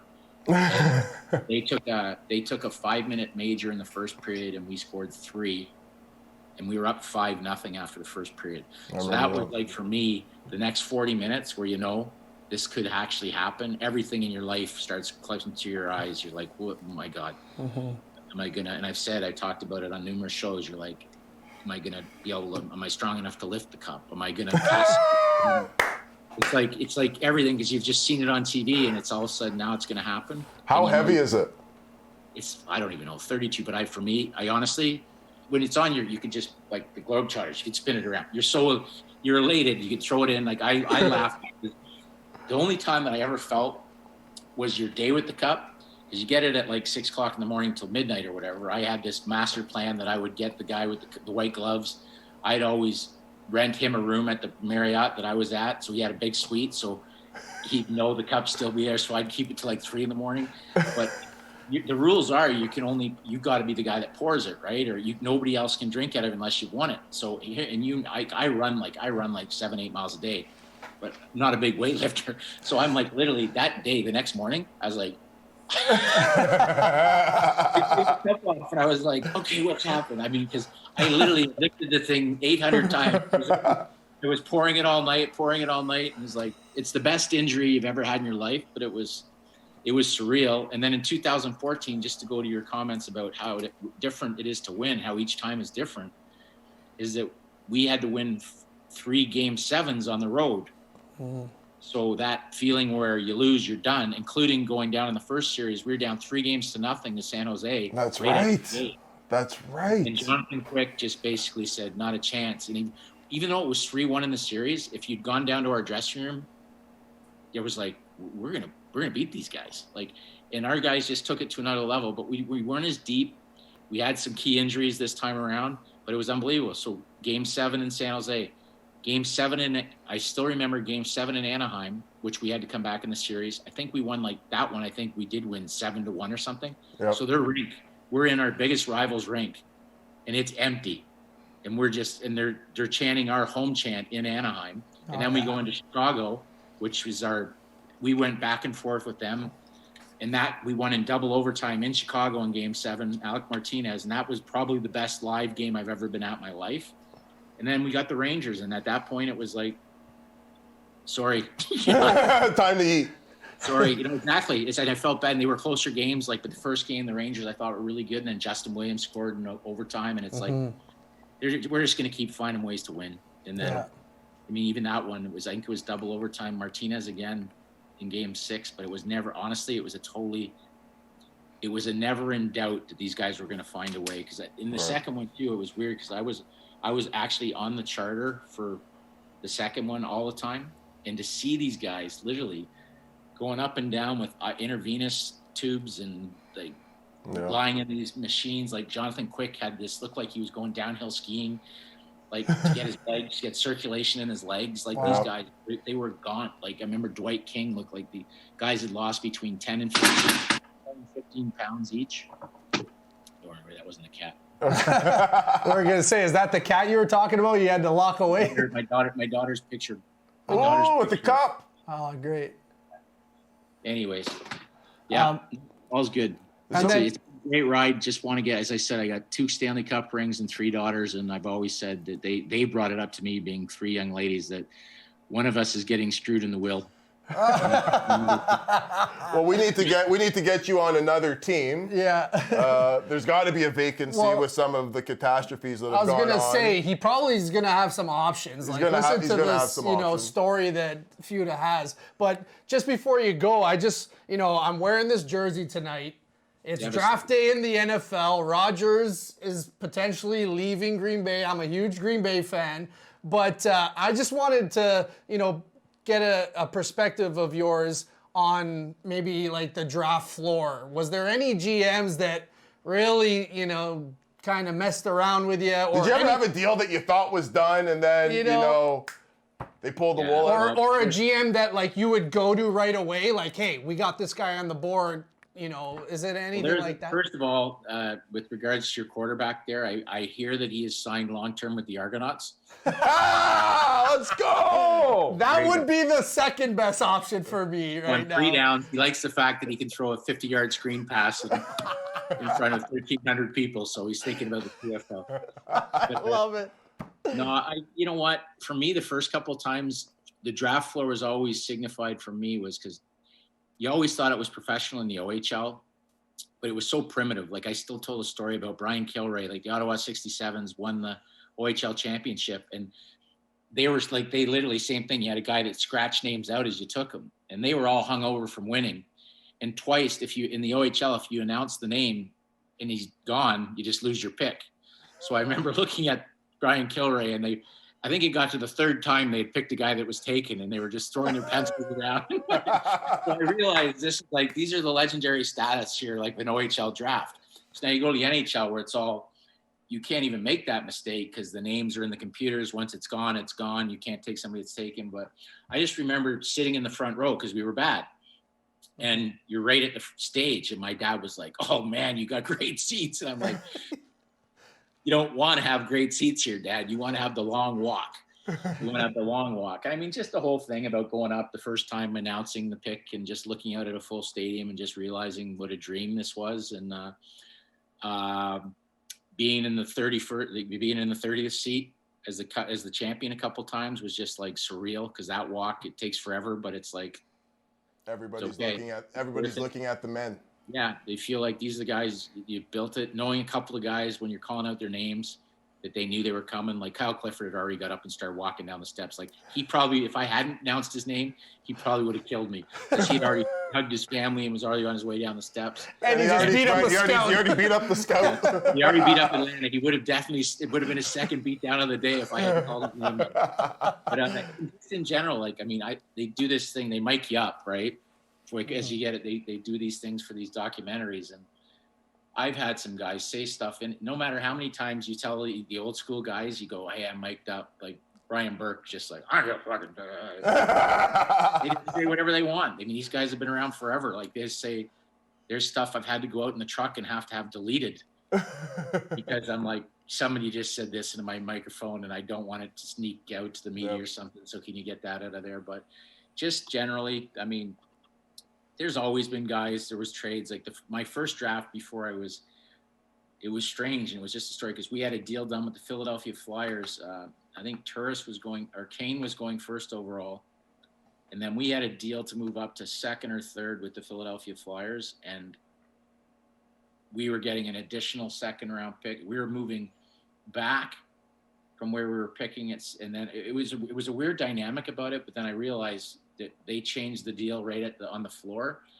And we ended up taking Thomas Hickey, who I hadn't seen play, but we were comfortable because we were going to get him moving back. Yep. But at number 4, it didn't seem as right. And the deal fell through right at the floor. So we thought we were taking him at 8, where he still would have been available. And they never changed the list. So we took him at 4, which at the time the kid didn't even get up. You know, it's not a good thing when they can't find the kid in the crowd. And then when he gets up, he's like it's early. And he ended up being the kid's 700 games in the NHL, great player. But at the time, I mean, there's been some players that had more storied careers behind him. But lots of fun, lots of stories. I told the one I didn't turn my microphone off and I went to take a leak and I did the old Frank Drebin. I was live, naked gun, taking a leak. And they're like, turn your microphone off, Mike. We can do that. So, there's always fun with hockey, but if you can't, I'm always like, there's a time to be serious, but there's got to be a time. And I think that's the one thing, especially, I don't, God knows what I'm going to be like when I come back from this, but when you're going through stuff like this, you better be able to have fun. You better be able to have fun because there's so many things in life that are tough that when you're doing stuff, you got to have fun. And that's why, like tonight, I got to tell you, Rane, like when I mean, you mentioned briefly in our conversation today about some of your trials and tribulations, and that's real tough. That's real tough stuff, right? So when I talked to Jimmy Halton tonight, he told me, like, I always knew you were entertaining, but when he told me about you talking to those kids in Charlottetown and, you know, the kids you've talked to in Ottawa and that you've kind of looked at your mistakes and made yourself better from them. And now you go back and talk to kids about your mistakes and make their lives better. Yep. You can't put a price tag on that, man. And that's when I, like, you know, when you called, I was like, man, I haven't seen RANE in ages. But when I heard what the stuff you were doing, it just made me more proud of being able to coach you at an age when you were going through some stuff and probably, you know, in a little different place in your life, but to hear you overcome it and the fact that you're coaching kids and with the people, the company you're keeping, irrelevant of the quarterback shirt next to you, that just tells me you're a great fan and a great friend. But I'll tell you right now, when I heard those stories tonight, I was like, that's just awesome. That's awesome. So good on you, bud, because you can sit here and talk about the stuff that makes me the most proud is when I hear stories like, I'm gonna have to look it up, but like when you're watching the NHL awards and the thing for like the Mark Messier leadership or whatever it was for the best person or the best guy in the community, and the finalists are Wayne Simmons, Mark Giordano, the humanitarian. Mark Giordano, Wayne Simmons, and my best friend in hockey, Rig Justin Williams. You're like, okay, man, forget about the hockey player or the skaters or the guys you've had an impact, and you surrounded yourself with the right person, because those kids not only make you look good on the ice, but even more importantly, they make you look good with what they do off the ice. And that to me is like the ultimate compliment they can pay. Thank you so much, Mike. And thank you. I know we've gone a little bit over. We're in OT right now. Okay. Good thing I'll put you on the ice so you can end it. Yeah. So we want to jump into Penalty part of the game. part of the game. Do you have 5-10 minutes to spare? Yeah. Go ahead. All right, so we're going to get into our segment. We have a segment called Penalty or Part of the Game with Mike Futa coming up. Mike Futa coming up. Here we are. Penalty or part of the game. All right, so this week's penalty or part of the game. Usually we've had some good topics, and RANE You and give I, terrible answers. Yeah, we do. We try. You give terrible answers. Well, I try and give good answers. You just call them terrible, and that's probably mostly because we never agree. True. But we did agree last week or the week before, which found, is an oddity. Exactly. It gave me the heebie-jeebies. But tonight's a pretty cool one with, Mike Futa, who's, been in the game a long time. And he doesn't look a day older than when I first met him when I was 15, 16 years old, except for a couple gray whiskers. Yeah, exactly. And, my whiskers are coming in tight too right now, so I got to watch out. But today's penalty... Wait till Rogers ends up in Jacksonville. I won't have the hair anymore. You look like Kenny Rogers by the end of the night. Oh, man. I'll be singing the blues. Oh. But... tonight's penalty or part of the game is the enforcer.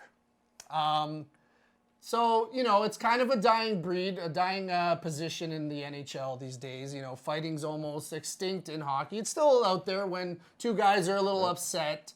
But do we think that, the enforcer should just be gone from hockey completely? Or do we still see some room for that position to be in the game? Penalty or part of the game? The enforcer. What do you think, Futa? What do you think? The enforcer. Fighting in hockey. Penalty or I have no problem with fighting in hockey. It's a bit of a blend answer, and it's not a cop-out.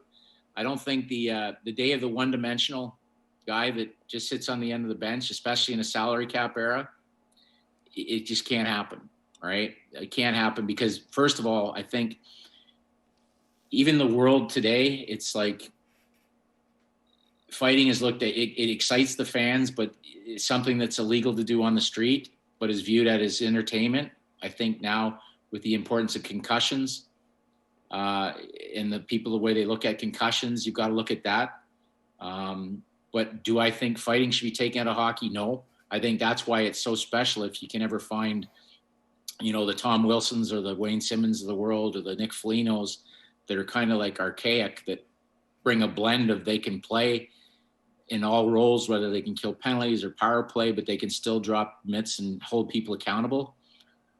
I think that's your dream player personally. So I don't want it taken out of the game, but I do find as much as I like to go back, and I'd be lying if I didn't admit when you used to saw the two guys just square off that's what they did for a living. It was fun to watch. But if you talk to some of them now and the damage that's done to them physically, in the big picture of things, it was fun it's just not, I just don't think it's conducive to where the sport's going, and even with society, and particularly what you have to pay somebody under salary cap that doesn't really add to your team on the ice, other than because other teams just basically go out there and say, and I think this is what if somebody just hypothetically, if somebody said, okay, we're putting, and I'll date myself, but whatever, like Bob Probert could do it all, but maybe a John Cordick or somebody like that that just was there for that purpose alone.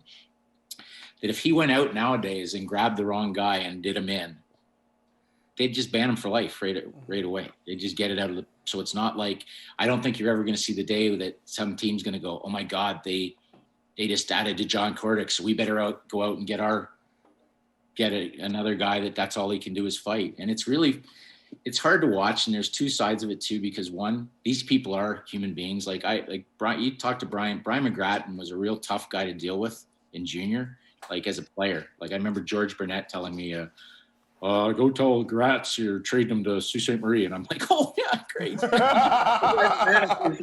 Can I do it through a plexiglass window? But it's like these guys now that have got their life together, like he went through the same so much. Now he's sober, and you just think about what went through those guys' heads when they had to sit in front of, I talked to Sean about it, when you're sitting in front of McMorrow, when you're in front of thousands of people and you're one punch away from being embarrassed for life or buckled. No. It's not fun when it's just about that. But I do believe that if there's not players that can combine that certain players play a certain way and get a little too cocky and full of themselves and play dirty and run your star players. So I think there's got to be a balance. I think if the league polices players that do that to star players, then it's not so necessary to have a guy like that in a lineup. And the other part for me that's just it got tough is even the guys that I'd be lying when I drafted Kyle Clifford. And I mean, these guys, it's because that's part of their game, right? But once Kyle Clifford became not just a second-round pick, he became Kyle Clifford, and you meet Paige Clifford and his 3 little boys, and you realize that he's running on his 6th or 7th concussion. When I'm sitting up in the box and I see, what's the guy's name in Vegas there? Reeves. When I see Reeves square off or look at Cliffy, I'm like, don't do it, man, because it's not a good matchup. And now you're one punch away. You want a guy that's been that honest in a career to be able to have a great family with his life with his family. And I don't enjoy those fights because I'm not looking. Before it was like win it, get us momentum. Now I'm looking at it like survive this. Yeah. Get out of this without getting tagged, get to the box and get on with your, like you've obviously shown that you're not scared still, but I'd hate to see that one punch that just changes your life away from the rink. And it's just a different facet. That's why I don't mind when I see guys that can both play and are still good at it, where really nobody's going to, there's a chance somebody's going to get hurt, but they're so smart at doing it. And they're the same weight class that it's just still part of the game. So it's a long-winded answer, guys. You probably forgot even I forgot what the name of the game we're playing is, but fighting. You're part of the game. Yeah. I honestly, it's part of the game, but it comes with a penalty that could last you a lifetime. So you got to be careful. Well, look at Andrew Shaw. Andrew Shaw just had to retire. And that eighth concussion or something. That's a combination. He fought guys. Shawzy was like, he got traded to Owen Sound after I was gone, but you see him off the ice. It's like same thing. It's like, and you can't tell me like Simmer, the guys he's fought, like it doesn't matter. Like he fights everybody. If Milan Lucic wants to go, he's going to say, I don't want to do this, but I'm going. Yeah. So, and that's it's just you just don't want to see anybody, whether they're wearing your colored jersey or not, get hurt in a fight that's not really sending them the right message anyways. Yeah. Well, I was going to say, usually we all give our takes, like if it's penalty or part of the game, but I think he just knocked it out of the park. Yep. That was like the first ever walk-off, mic drop penalty part of the game because, that's kind of where I was going to go with it. Like, the hybrid kind of player who could do it all. Would you not want to see guys last night, okay, and this is what I'm really trying to figure out, is it used to go overboard, but I mean, it looks pretty much like the Leafs are going to play Montreal, right? Yeah. And last night was not, I mean, I know they got a couple more coming up. That wasn't, and I said the other night, and it wasn't like in the playoffs, right, where that bad penalty or that instigator could really cost you with an extra penalty or a major. I just couldn't believe that there wasn't an opportunity to deliver any messages. Like, I mean, I don't mean, but I mean, I thought, you might see a Josh Anderson square off with some like guys that can go, but you're just deliver a message. Hey, we're going to be here in the playoffs. And it was literally like, it was one of the biggest disappointments. Used to see RANE, like if you get it doesn't matter you're playing the OHL. If you're looking, if you saw Belleville was going to play Kingston first round, those last 2 regular season games, strap it on. Like it was going to be a battle to deliver messages and stuff like that. And nothing stupid, but even with the hits, like that's why I kind of like with the Leafs, they almost went across Canada and delivered that we're not soft anymore. Like Muzzin went into Winnipeg and throws the hit on Ehlers. And I mean, I didn't really like the Lowry hit, but but they delivered messages right across the, they look out. And I just thought last night's game was like, maybe they're seeing so much of each other that it's different, but somebody's got to make it not different. Just gotta have a little momentum, little bit of momentum. And it's almost a recipe. Like, look at the teams that have been winning Stanley Cups. They all have that sandpaper, you know. And that's one of the things that I wish, looking back on my career, Futes, you know, my gloves were glued onto my hand. You know, and I thought, you know, you talked about Brian McGrattan, who scared the living bejeebies out of me. Sean McMorrow, who I was so fortunate that I played with Sean's younger brother, Patrick McMorrow, with Anthony Stewart, actually, the North York Canadians, now the JRC, back in novice and minor Adam. So I've known Sean since I was like 9 years old. So every time I play against him, everybody's like, "Oh, we have to watch out for McMorrow," and I just be like, "Yeah, that's my big brother. I'm good. I can go out there. Those are my favorite games to play because I knew I could get away with murder. Sean's not going to touch me." But I also had a guy by the name of Jake Gilmore, who used to go. You remember Jake Gilmore? He was like Brian McMorrow. Like, he would give them a run for their money. Cam Jansen. But what did he? Was he dead by the time he was 22? Yeah, I went to that funeral. Committed suicide, right? Yeah. Just I mean, I'm telling you, it's like, so you got to think what was going through his mind. Well, he was never the same after. I'll never forget it. We played against Oshawa. Didn't somebody beat him? And he beat Brian McGrattan in Belleville at Yardman. Wow. Refs came in, and McGrattan gave him a cheap shot. And McGrattan's changed his life, and he's doing good things now. We don't want to. But he messed up my boy. Jake was probably one of my best friends on that team. Broke his orbital bone with a cheap shot after the refs came in. Shot, though, right? It was after the fight was over. It was after the fight was over, and Jake gave Grattan his lunch. That time, Grattan gave Jake his lunch. Another, you know. Yeah. And Grattan wasn't having it. And Grattan was the big 6'4", 6'5", and he just came over top those poor refs. Square, orbital bone, and Jake was never the same after that. I remember hearing the first time. Do you think about those guys that did that job in junior? And it was literally like must see TV, because you knew it was like when you were playing, those guys were going to go, and they were like McGrattan was the same size then as he was in the National Hockey League, and like same with Sean. Like, these guys were just like at another level. And then it just amazes me how like they did that job then, and it was like a sellout. And Gilmore was like, obviously he was a small, but he could go in there and hang with all of them. It was crazy. All of them. Oh, and Cam Jansen too. It was just crazy. A bunch of the code. Startini. It was every team had 2 or 3 legit heavyweights. Back when you were playing. Back when I was playing, who's the guy on Halifax? Kevin Cormier was just an Kevin animal. Cormier. You said you never seen him lose a fight. Never saw him lose a fight. He was and the nicest guy. And they're all the nicest guys too. Hey, Fuse, would you say that in your experiences, they were the nicest, but they all had, I think some of them had same thing. Like, I remember going in, and I mean, I know he's cleaned up his life, but I remember when I went in to pick up Gratz, there must have been 50 whiskey bottles and 1,800 pucks of empty chew under his bed, right? This kid was 18 years old. Like, so you don't really realize what they're going through, at that age, because you come to the rink, they work hard, they look fine, but it's a tough one. But I remember the first time he got traded to Sioux, and he hooked up with Ray Emery right away. Yeah. And they both decided to be late for the first meeting with Craig Hartsburg, and that didn't go well.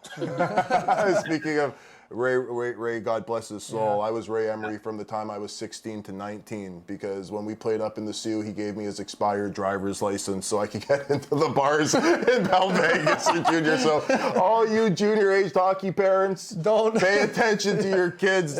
Go through their license, their wallet. For sure. Go through the wallet. Well, listen, Michael, thank you so much for being here.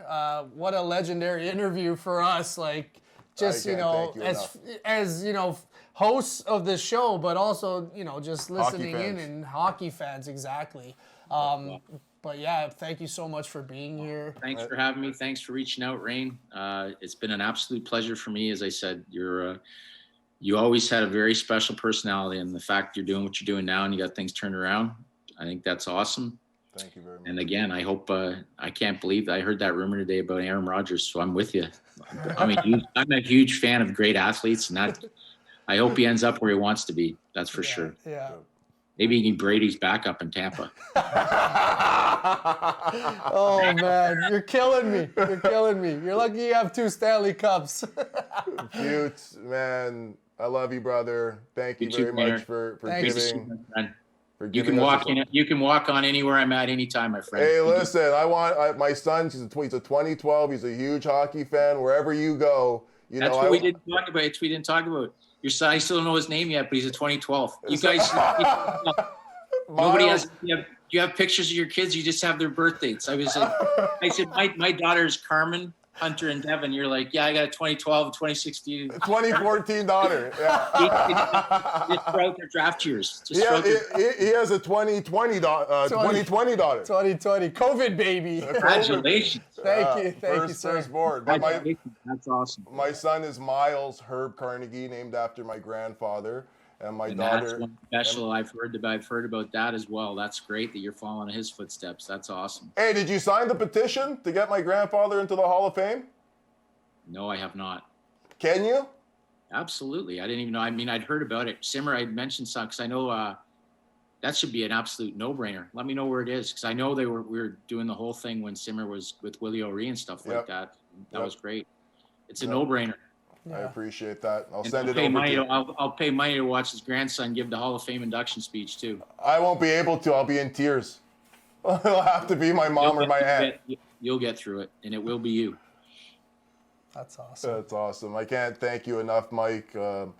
And this has been amazing. This has been amazing. We wish you luck. You have a face for radio, but you seem to be doing just fine with Sportsnet.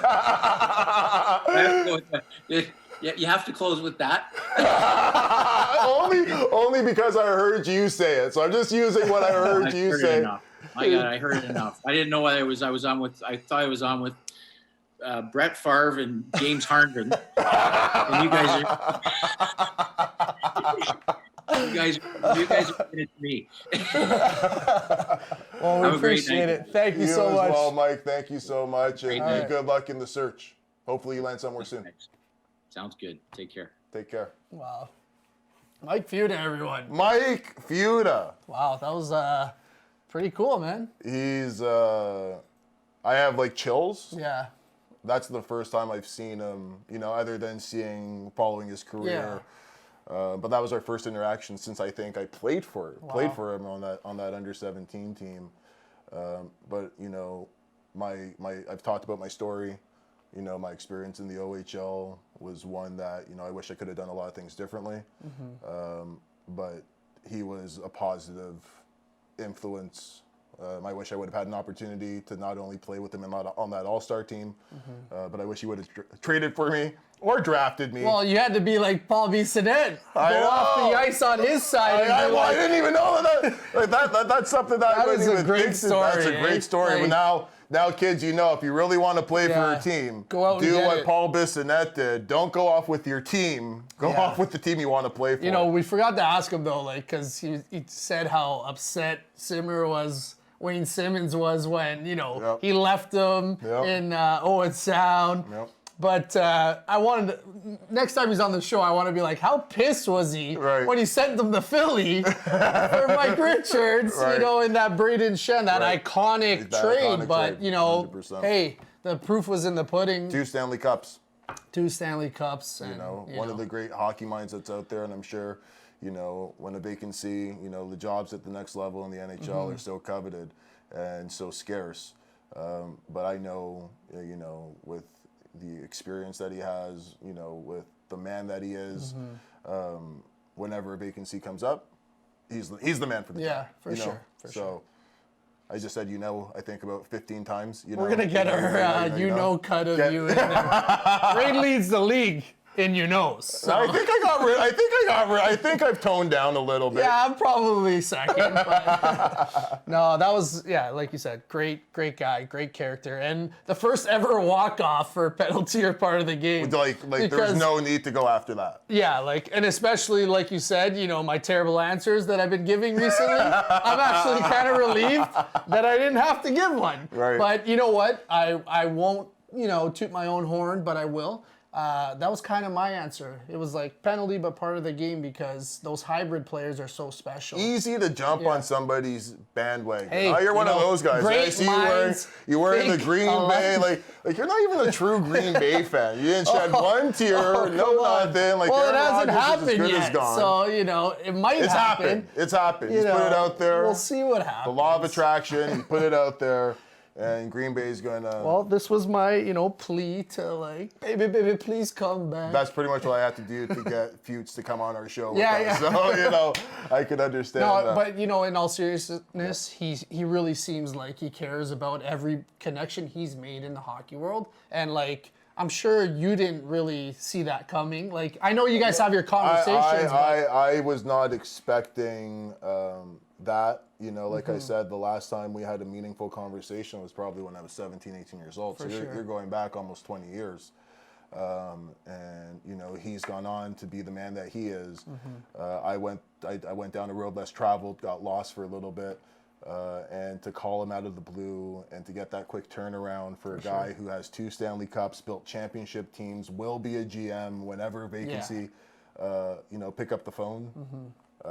And spend almost an hour and a half with us, it really warms my heart and makes me feel good, if I'm being honest, with what we've been able to do here with our shows. You know what? Maybe he needs to go back again to the OHL because it seems like he siphoned a lot of players. That helped to win the 2 Stanley Cups? Helped to win the 2 Stanley. Mike Richards, Jeff Carter. He's beyond that. I know. I'm teasing, but it kind of it would be weird to see. He was in LA. Yeah. For 13, 14 years. Yeah, 13 seasons or something crazy. Like imagine he went to I don't know, you're Malibu, Bel Air, Rodeo Drive. Yeah. Back to Owensound? Columbus. Oh, yeah. You're saying in the NHL, or Montreal or Toronto, someplace where you actually see snow. Yeah. It's too bad Atlanta Thrashers. Not Toronto. Can't say Toronto. Sheldon Keefe, Kyle Dubas, the boys. Yeah, for sure. And the Leafs. And a great story, like you said, giving back to Keefe and stuff after he realized, he's past his history with. Well, that's Futa to a T. That's the man that I knew. That's crazy. That's the man that I've heard so many stories about. They all sound a lot alike. Sure. He's a guy that's a man of his word, that cares and is doing it for the right reasons, and that's why he's had the success that he's had. Wow, Mike Futa. Who would have thought? Rainbow and Be Love pulling out all the stops now. All the stops. All right, and it's only getting better from here. We got guests coming on. Yeah, we have a lot in store coming up. We did test an episode, just you and I, our first episode, which went through the roof, but then our third episode, not so much. Well, we also had the blender. Yeah, that's true. The blender. We can't really. You can't really we're not going to blame Druzy, our video editor, but Druzy, come on, get it together. What are you doing? Oh, that's going to be a segment soon too. Has to be. But you know what? That was just great, man. And you know what? I talked about this with you on the phone earlier, and getting these guests and talking to people. It's almost like this history with yourself in the hockey world was kind of put on the back burner or, under the rug or, swept under the rug. And you're reaching out to people. Yeah, because you're making me. Well, I'm just like, hey, you played with so-and-so, give him a call. Yep. And then you're like, okay. And then you call him and you call me back. You're like, Britt, I sat down for an hour. I forgot I played over here with, so-and-so. And, it's pretty cool to see this. Like, it takes my breath away. Yeah. It gives me a lot to feel thankful for, especially given the times that we're in, right? We're doing something, we're trying to create content, and we've been very fortunate. I've been very fortunate to, connect with past coaches, past teammates, friends of teammates and friends of friends. Sure. And we've been able to get quality on our show to, provide content for our viewership. And I can't wait for what's to come with Be Love by my side. For sure. And you know what? As much as we joke about it and we banter back and forth, it speaks on your character. You're obviously a good guy. an okay guy? You know. No, but you know, I think you're a good character. You were good to people on the way up. You know, my dad always had this saying, God rest his soul. You know, be nice to the people on the way up because you're going to see them on the way down. Right. You know, and right. Like not that. To say you've come crashing down, but if you've been good to people. When I write my book, and it comes out, there's a lot of things that I have done that I've been through that I'm not proud of. Mm-hmm. I never in a million years would have thought that I would have been given an opportunity to reconnect with a person like you. Yeah. To be given a platform like this in this wonderful studio with Robbie Soul. And I never, you know, would have thought, based on, you know, some of the missteps that I took, that this would ever be a possibility that I'm able to be a coach of kids, that I'm able to, you know, talk to junior age kids about the experiences and the missteps that I took to help them not take those same steps, and to be a support system for families, players, my children. You know, it's something that means the world to me, and I'm just happy that what I've done has given me a new lease on life. For sure. And you heard it from Mike. He said, you know, at first he was just like, I don't know. And then he made a phone call to Jim, and Jim Holton, thank you very much for your ringing endorsement and giving me the opportunity with your team in Charlottetown. And it's because of those. Maybe a future guest. Maybe a future. We'll talk about. We'll get Jimmy on the show for sure. We'll get Holtzy on the show. That interview took my breath away. For sure. Took my breath away. So thank you, Mr. Futa, for keeping me on the fourth line on the team, but maybe first line in your heart to give us this opportunity. So thank you very much. Back to the, you know, you didn't win the Stanley Cup, but you're winning the Stanley Cup at life. Listen, I have contacts and friendships that are going to last a lifetime, and that's all I could ever ask for. That's what's great about the hockey world, and that's what's great about life. And that's why you have to be a good person. You have to be a hard worker, and Futa said and that's what's great about our show, because it's bringing all these stories out, but it's not only just for us. It's for our viewers. So like, subscribe, dislike, and comment, audio. We do have the petition to get Herb Carnegie into the Hall of Fame. It's not going anywhere. It's in our link tree in our bio on Instagram and all Twitter and everything. So please, when you click on there, if you click on there to go watch our shows and to subscribe to us, the petition's right at the top there. Just click on that as well, and you know, sign the petition. Like Futa said, it's a no-brainer. It's a no-brainer. 2-time Stanley Cup champion. Everybody wake up. It's a no-brainer. Come together. It's a no-brainer. Let's get Herbie his due. Let's get him his flowers. You know, and like I said, you know, going back to about us, you know, reconnecting.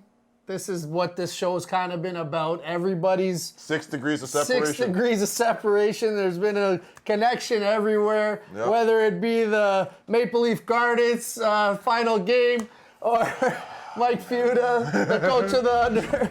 But yeah, it's been great, man. And thank you guys for tuning in. Share, like, dislike, comment, feedback. All here. Where? And to our sponsors, Own Aces up top. Own Aces. We got Thirsty Fox in the house. Sugo. You know Sugo. THR, Toronto Hockey. Pharaoh, how you do? Pharaoh. Thank you guys. Thank you guys so much. We're out. Audio podcasts on all podcatchers, please and thank you. It's not just our pretty faces. You can listen to our beautiful voices. And we're out.